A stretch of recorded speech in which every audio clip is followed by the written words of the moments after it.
அவங்க சொல்கிறதெல்லாம் கண்டிப்பாக நடந்தே தீரும்.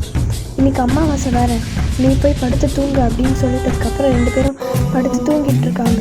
ஒரு பெட்டில் 3 பேர் படுத்துட்டு இருக்காங்க. மகேஷ் மட்டும் கொஞ்சம் லைட்டாக பயம் இருக்குது.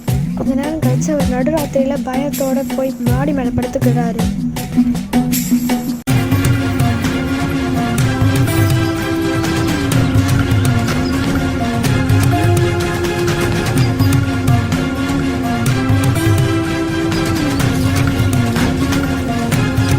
அவர் லெஃப்ட் சைட் படுத்து திரும்பி படுத்துருக்கும்போது அவருக்கு கீழே ஒரு மரம் தெரியுது.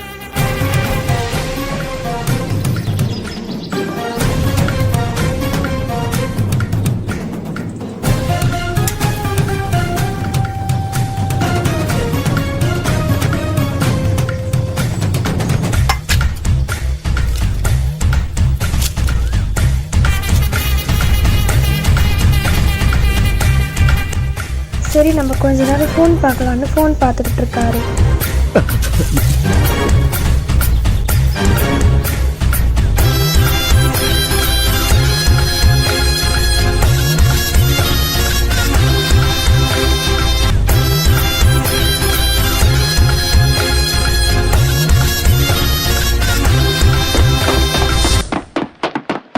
அந்த மாதிரி இவருக்கு யாரோ பின்னால் நடந்து போகிற மாதிரி சத்தம் கேட்குது.